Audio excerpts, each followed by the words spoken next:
chukua mfano, wakati umeshatongoza mke wa mtu,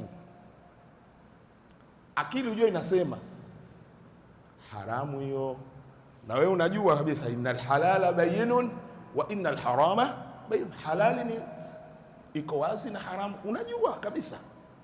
Tokea pale unapoanza asalamu alaykum ya uongo, tokea pale unapoanza kuchukua namba ya simu, tokea pale unapoanza maneno si kweli kwamba hujui kwa Mwenyezi Mungu hataki, unajua, lakini kinachokuburuza mpaka uteleze wende huko wapi, utakuta akili inakwambia hilo sio sawa, sio sawa, usifanye.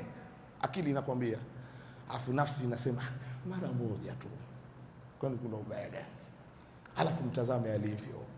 Nafsi yenyewe inaanza kukupambia, inakutengenezea. Na ndio maana wenyewe wataalamu wanaeleza wa malezi kwamba utajiwaje kwamba hii ni nafsi, hii ni akili.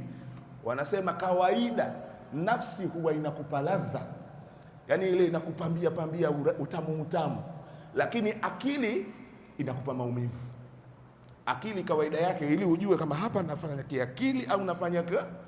Ndio maana unaona hata katika swala ya subhi swala ya subhi unaisikia adhana, salatu khairu minan naum, pima hapo unaisikia na unamalizia salatu khairu minan naum. Amka sasa, utaona ukiendelea kulala unapata ladha, ukijiinua unapata maumivu. Ujue haya maumivu haya ndo akili.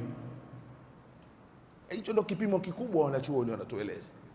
Kwa hiyo unapokutana na vitu viwili hivi, lazima tuelewe kuwa nafsi, matamanio siku zote yatakutelezesha kwenye haramu.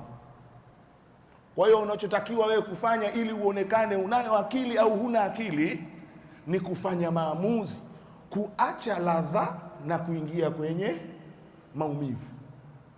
Kwamba sasa huyu mke wa mtu kashanikubalia kweli, na sasa hivi tunakwenda kufurahia ulimwengu, lakini hebu nipate maumivu kidogo, acha niache ile jambo. Ukiacha ndio umefanikiwa, ukishindwa hapo umeanguka. Kwa maana hiyo tunapenda kuelezana, kwa kuwa Mtume katueleza halali na haramu ziko wazi, kila kitu kiko wazi. Cha kwanza kabisa, jitahidi usikae katika sehemu tata, usikubali. Ndio maana huwa tunawaeleza mara nyingi tunapoeleza kwamba Uislamu haupendi au Uislamu si utaratibu wake mwanamke na mwanamume kukaa pamoja kwa wakati mrefu. Watu wengine wasioelewa wasema dini hii inabagua. Yani hayo, yani kikazi hiko cha mwanamke na mwanamume ni tata. Sasa na Mtume katufundisha jambo likiwa tata, vyema ni nini? Faqad istabara alidinihi wa irdi, ni vyema ukajiepusha nalo. Haina maana kwamba Uislamu unakanusha ama Uislamu hautaki watu wanawake wafanye kazi. Elewa vizuri tu, muelewe vizuri Mtume Muhammad. Mtume anasema kati ya halali na haramu yako mambo tatanishi kidogo. Kama hilo tunalizungumza, ofisi moja. Kama unajenga ofisi, jengeni ofisi, basi wanawake wakae peke yao, wanaume wakae peke yao. Haina ubaya, haina ubaya. Na wala sio kuwa eti ndio haiwezekani katika dunia hii. Inawezekana, lakini ukimweka mbuzi na chui litatokea tatizo. Kwa hiyo Uislamu umeweka pale, umeweka kama ni angalizo. Kama tunaweza, bismillah, tuendelee. Na wote tutakubaliana katika ulimwengu kwamba hilo jambo huwa linaleta shida. Viongozi mpo hapa, watu mnaosimamia maidara makubwa makubwa yote mnayajua kuna matatizo kiasi gani. Basi Mtume sallallahu alaihi wasallam anatufundisha kati ya halali na haramu viko vitu tata. Katika hivi vitu tata, vyema zaidi kujitenga na vitu tata.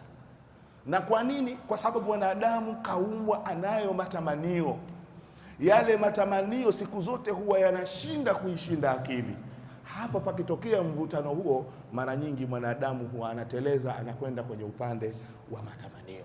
Mwenyezi Mungu atujalie tuweze kuepuka na matamanio ili tuweze kuihalalisha halali kwa halali yake na haramu kwa haramu yake. Mwenyezi Mungu atujalie kila la kheri. Rabbana atina fid dunya hasana wa fil akhirati hasana wa qina adhaban nar. Wa sallallahu ala sayyidina Muhammadin wa ala alihi wa sahbihi wa sallam bi fadlihi. Subhana rabbika rabbil izzati amma yasifun wa salamun ala al-mursalin.